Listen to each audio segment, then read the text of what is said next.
살루, 사바.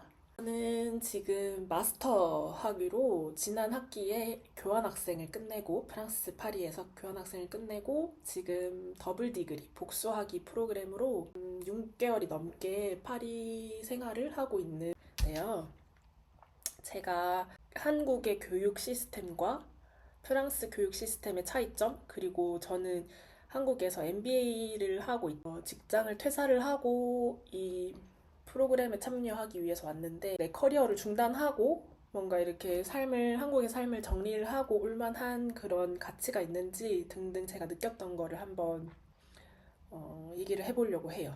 저는 이화여자대학교 경영전문대학원에서 MBA 과정을 하고 있었고 회사와 병행을 하면서 다녔었어요. 9 to 6 회사에서 일을 하고 퇴근을 하고 7시부터는 이제 학교에 가서 수업을 듣고 13년도에 입학을 해서 교환학생의 준비를 했어요. 이때는 영국으로 교환학생을 갔었는데 이번에도 뭔가 파리라는 지역에서 교환학생을 할 수 있다는 거에 매력을 느껴서 여러 가지 방면으로 매력을 느껴서 이번에도 뭔가 석사 교환학생을 가면은 좀 재미난 일들이 많이 일어날 것 같고 기대가 돼서 영어 성적 만들고 뭐 각종 준비를 좀 하면서 4년도에 한 학기를 마저 다니고 저는 그 커리어 플랜을 짰던 게 있는데 교환학생을 끝내고 이 학교가 좀 괜찮다 싶으면은 연장해서 복수학위로까지도 하고 싶은 마음이 있어서 그 복수학위는 세 학기를 끝낸 상태에서 할 수가 있거든요. 그래서 그 커리어 플랜을 짜놓고 그거에 맞춰서 이제 교환학생에 지원을 했고 24년도 2학기에 파견하는 교환학생으로 이제 파리에 왔습니다. 여기서는 그게 시메스터 1이긴 한데 그거부터 조인을 할 수 있게 됐었어요. 24년도 8월부터 프랑스 파리에서 계속 살고 있고 아마 1년 동안 계속 거주를 할 것 같아요. 그리고 제 백그라운드에 대해서 조금 설명을 드리자면 일단 저는 예중예고를 나와서 학부에서는 미술 전공을 했어요. 서양화 실기를 했었고 그걸 바탕으로 미대에서 계속 한 10년 동안 그림을 그리다가 졸업을 하고 뭐 인턴십, 취업해서 일, 뭐 이런 경험을 좀 쌓다가 이제 대학원이 가고 싶어졌어요. 원래는 진짜 졸업할 때는 대학원 생각이 진짜 1도 없었는데 이게 생기더라고요. 아무래도 전공이 예술, 미술이다 보니까 이거와 경영을 같이 배우는 그런 거를 계속 하고 싶었거든요. 그래서 이화여자대학교 MBA에 딱 그 특화된 과가 있어요. 아트 앤 럭셔리 비즈니스 MBA라고 AASCB 인증을 받은 그런 MBA 학위 중에서 이 스페셜 트랙으로 아트 앤 럭셔리 비즈니스 관련해서 특화된 전공으로 MBA 학위를 주는 곳이에요. 다른 곳들은 경영예술대학원 소속이거나 경영전문대학원 MBA 안에 있는 그런 게 아닌 걸로 알고 있어요. 그래서 이화에만 지원을 했고 그렇게 해서 이화에 합격을 해서 아트 앤 럭셔리 비즈니스 예술 경영과 럭셔리 산업 뭐 이런 쪽으로 이렇게 주얼리나 이런 것들 위주로 배우다가 지금 프랑스에서는 ESEC이라는 매니지먼트 스쿨에 다니고 있는데 그랑제꼴이고요.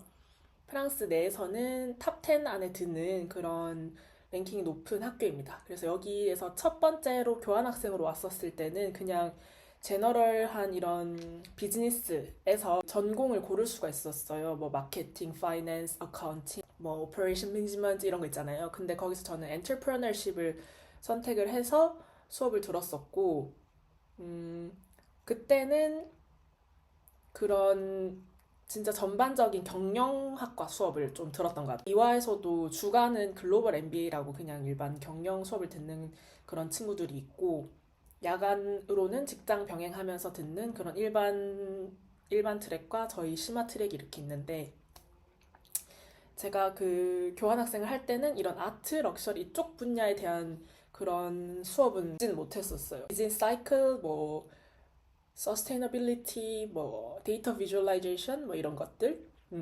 그러고 전공으로 제가 골랐던 엔터프레너십에서는 그나마 조금 비슷한 그런 맥락이 있긴 했는데 이건 제가 창업에 관심이 있어서 그쪽으로 수업을 들었던 거고 그 수업에 마침 제가 이제 복수학위를 하게 되면은 저희 과는 학교에 패션 매니지먼트랑 체결이 돼 있어요. 그래서 제가 그 수업을 들으려면 패션 매니지먼트 과의 수업을 듣게 되는데 그 과의 학과장님이 이제 수업을 해주시는 Leadership and Design Thinking 뭐 이런 수업이었는데 그게 너무 만족스럽고 너무 수업 퀄리티도 좋고 그래가지고 복수하기를 해야겠다. 그때 이제 마음을 먹고 이 프랑스로 치면 세메스터 2고 1월부터 개강을 시작한 지금은 이제 M2 마스터 2학년으로 들어가서 이제 기존에 이미 배우고 있던 친구들에 조인을 해서 듣고 있는 거고 패션 매니지먼트로 해서 수업을 듣고 있습니다.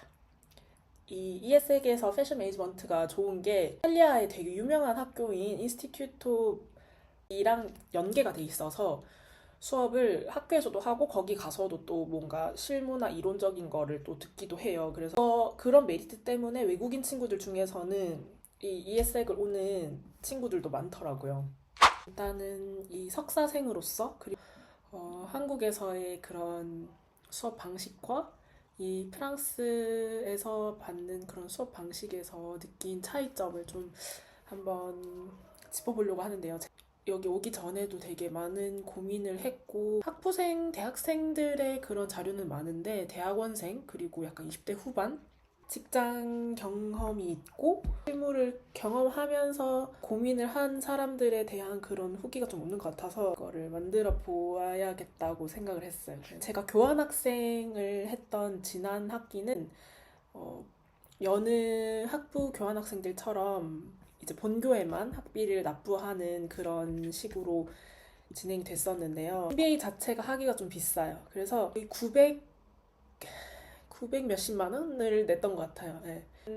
뭐 연대나 고대 같은 경우는 1000만 원, 1100, 1200까지 조금 더 된다고 들었는데 이화여대 같은 경우는 첫 학기에 입학금까지 합치면 1044만 원 제가 냈었던 것 같고요. 이제 뭐 장학금이 있기는 한데 그렇게 많진 않아요. 진짜 솔직히.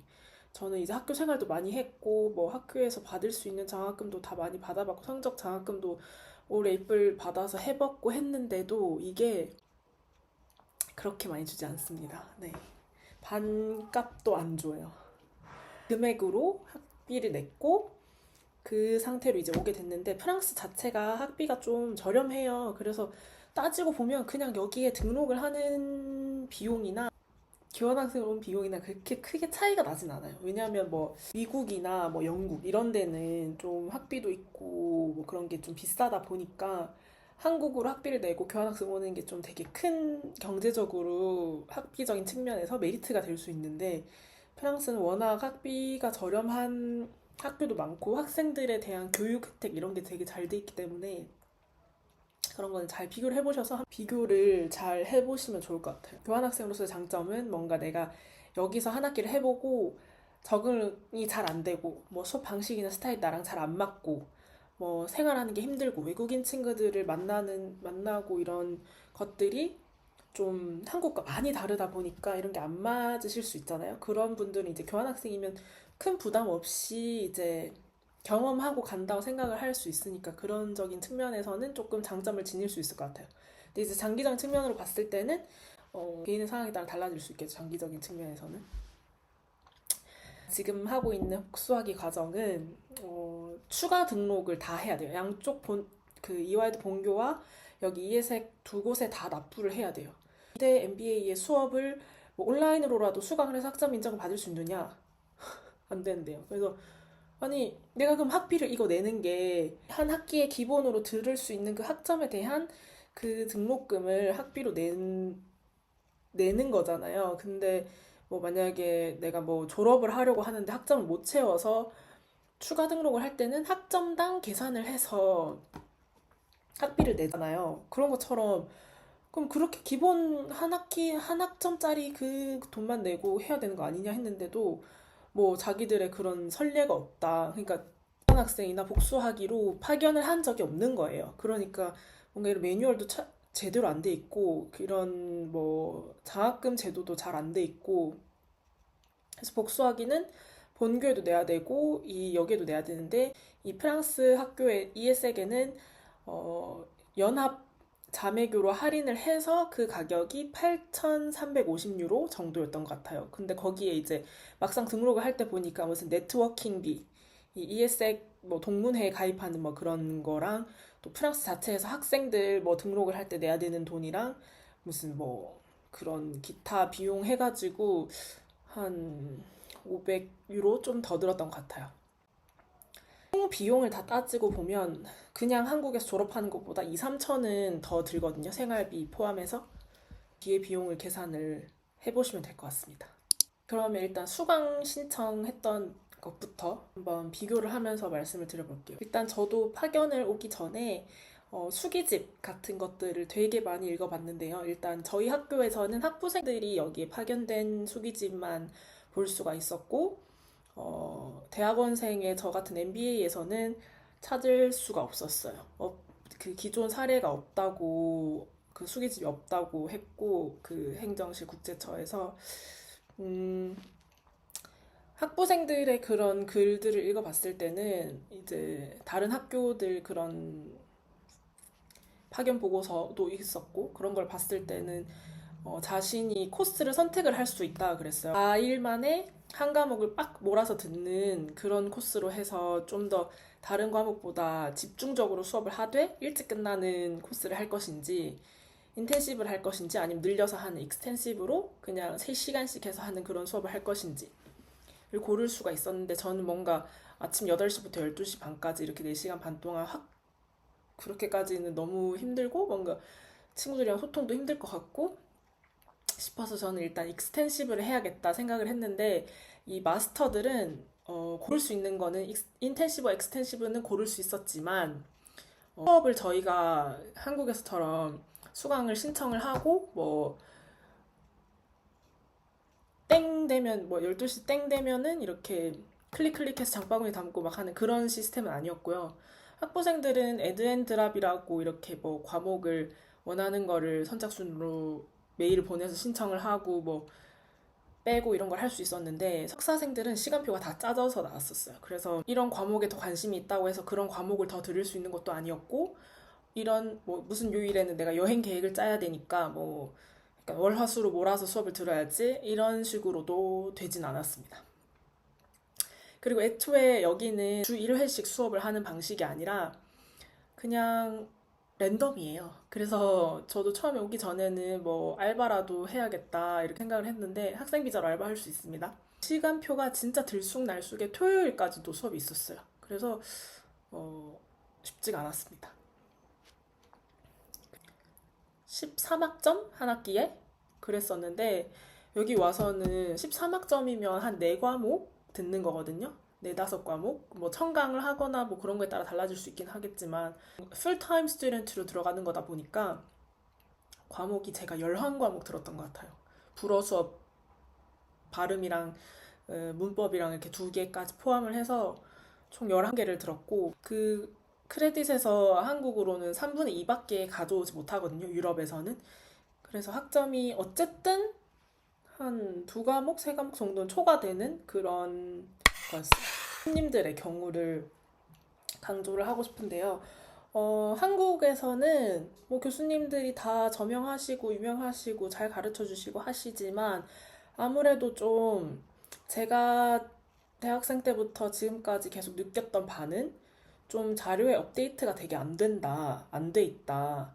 좀 너무 옛날 사례를 그냥 그대로 해서 계속 몇 년 동안 가르치시는 느낌도 들었고 온라인 강의 같은 경우에도 뭐 4년 전에 찍은 영상을 계속해서 재탕을 하고 있고 막 이런 게 있었으니까요.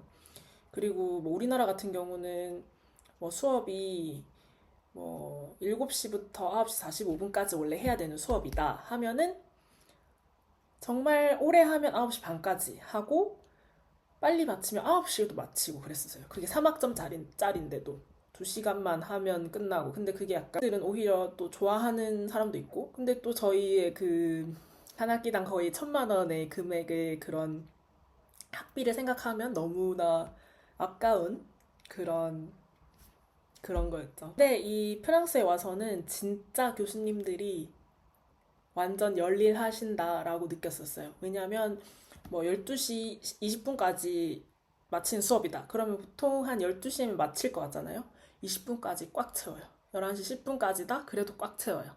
그 끝나는 시간과 시작하는 시간을 진짜 중요시해서 그걸 꽉꽉 채우고 중간에 쉬는 시간은 가지죠. 근데 뭐 10분 이런 식으로 그냥 잠깐 브레이크만 가지고 님들이 되게 최신 경향을 많이 적용을 하세요. 그렇게 해서 뭐 재무제표를 보거나 기업의 무슨 사례를 말할 때 완전 최신 자료 그리고 요즘 뜨는 브랜드들을 위주로 가져오셔서 그게 정말 많이 도움이 됐고 많이 진짜 실제로 연구를 하면서 업데이트를 계속 하시는구나 느꼈고 그리고 되게 다양한 자료를 많이 써요. 시청각 자료를 직접 만드시기도 하고 뭐 그런 걸 찾아서 엄청 그런 거를 활용을 해서 이제 학생들의 그런 집중도나 이런 효율성 높이기 위해 노력을 하고 계신다 느꼈고 왜냐면 이 수업이 끝나면은 3일 이내에 그 강의 평가를 필수적으로 시켜요. 그래서 수업 시간에 아예 시간을 주면서 너네 지금 이거 평가를 해달라 이렇게 하는데 거기에 보면은 그런 항목들이 다 있어요. 뭐 피드백을 교수님이 수업 시간에 잘 줬는가, 글로벌적으로 뭐 만족하는가, 또 학생들의 그런 이해도에 이런 체킹을 잘 하고 있는가, 뭐 나의 뭐 그런 지식이 뭐 어떻게 함량이 됐는가 이런 거를 다 이렇게 세부적으로 나눠서 평가를 하게 하기 때문에 그거에 맞춰서 다 교수님들이 개인 피드백, 팀별 피드백 뭐 이런 것도 다 주시고 저는 정말 만족했어요. 한국이랑 많이 다르다 느꼈던 게 링크드인을 되게 활발히 활용을 해요. 외국에서는 확실히 선생님들도 아예 그 링크드인을 되게 활용을 많이 해서 수업 첫날부터 우리는 오리엔테이션이라고 그냥 1시간 하고 끝나고 이런 거 없이 풀타임으로 바로 시작을 하거든요. 근데 이제 수업 첫날에 이제 그런 norms 같은 걸 얘기를 하면서 자기의 링크드인도 보여주고 이 교수가 어떤 커리어 패스를 밟아왔고 어떤 학교에서 어떤 공부를 했고 뭐 경험으로는 어떤 게 있는지를 다 그냥 오픈. 우리나라는 사실 뭐 그런 교수님 홈페이지나 교수님의 경력 이런 거를 쉽게 알기가 힘들잖아요. 학교 공식 홈페이지에 있지만 거기는 진짜 그냥 전화번호만 있는 수준이잖아요. 근데 여기는 되게 링크드인으로 그런 걸 활발히 하고 계시고 교수님들 게시물도 많이 올리시고 그렇게 하셔요. 비즈니스 스쿨이다 보니까 실무적인 관점이 중요하다고 생각을 해서 그런 것 같아요. 학교에서 실제로 그런 잡 포지션의 잡 오프닝이 많이 올라오기도 하고 토요일 수업 있는 경우가 이제 풀타임 평일에 풀타임으로 일하시는 그런 분들이 교수로 가르치러 올 때 토요일 수업이 주로 있고 근데 보면은 거의 뭐 저희가 들어봤을 만한 그런 유명 기업들에서 오신 분들이 되게 많아요. 네. 그리고 그분들이 이 학교에서만 가르친 게 10여 년이 넘어요. 그러니까 이게 되게 유연하게 시각과 학습을 위해서 이거를 좀 유연하게 사용을 하고 있다. 그런 게 느껴졌고, 박사 과정을 하고 있는 이제 학생이 와서 수업을 한 그런 과목도 있었는데, 그건 너무 이렇게 자기 할 내용만 줄줄줄 읽고 가는 그런 느낌이어서 또 그런 거는 조금 아쉽긴 했어요. 여러 나라에서 많이 이제 오셨죠. 우리나라는 당연히 우리나라 교수님밖에 없긴 한데, 여기는 뭐 진짜 다 있어요. 근데 힘든 게 뭐냐면 이 교수님들이 각자 다 그 나라의 악센트 억양이 있다 보니까 좀 수업 내용을 따라 듣기가 힘든 적이 좀 있긴 했었어요. 근데 이런 거는 뭐 제가 늘려야겠죠. 그래서 이제 수업에 대해서 얘기를 해보면 그 말한 그런 최신 사례가 잘 없다라는 부분과 좀 일맥상통할 것 같은데 국내에서 제가 느꼈던 수업은 조금 슬라이드도 좀 낡은 느낌이 있었고 좀 일방적으로 소통하는 이건 뭐 한국 교육의 대표적 특징이긴 한데 이게 그냥 가르치기만 하는 그런 수업 방식이 있었잖아요. 그리고 수업 시간에 잡담이나 출석하는 거를 교수님이 되게 케어를 하신다. 뭐 이런 점일 수 있을 것 같고요. 코디네이터 분 교수님이 한 분이 뭐 한 과목을 다 이렇게 계획을 하세요. 계획된 수업을 가지고 여러 명의 교수님이 각자 가르치는 거예요. 이게 조금 저는 특이한 방식이었어요. 참여 비중을 진짜 많이 두는데요.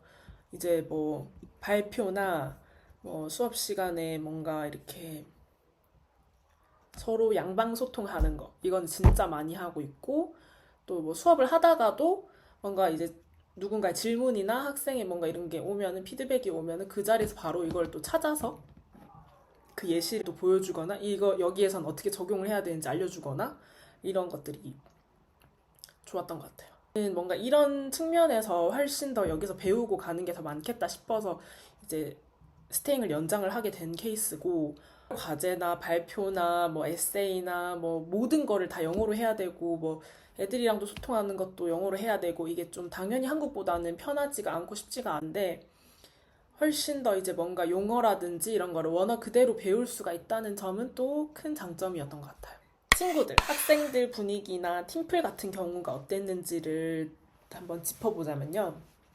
일단 한국에서는 확실히 경영대학원이라 그런지 발표를 되게 다 잘 어느 정도 하셨어요. 저는 이렇게 예술을 계속 해왔고 뭔가 미대 생활을 하면서 애들이 아무리 크리틱을 뭐 매번 하더라도 이렇게 막 잘한다는 느낌은 없었거든요. 근데 여기는 확실히 발표력이 조금 더 좋았다. 그리고 제가 디자인 대학원 청강도 들어봤는데 애들의 그런 미감적인 거나 발표 그런 이걸 시각화하고 이런 컨셉추얼 구성은 확실히 거기가 좀 더 뛰어났어요. 근데 거기는 확실히 발표력이 여기에 비해서는 조금 더 떨어졌다. 근데 표 같은 경우에는 그냥 자기가 준비해온 거를 읽어서 끝내는 느낌.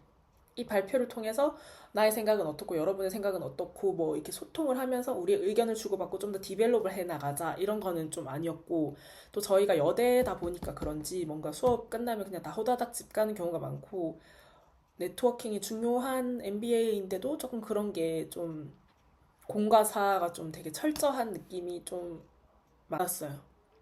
팀플도 항상 수업마다 있긴 했는데 그게 뭐 그렇게 큰 비중인 것 같은 느낌은 아니었고 저 개인적으로는 그리고 팀도 그냥 자유롭게 꾸리게 이렇게 냅두는 식이었어요. 이화 MBA는 다른 이대 학원 분들 이야기를 들어보면은 하드처럼 그런 방식을 차용을 해서 처음 들어왔을 때 같은 조인 사람이 졸업할 때까지 계속 같은 조로 하거나 뭐 이런 경우도 있다고는 해요.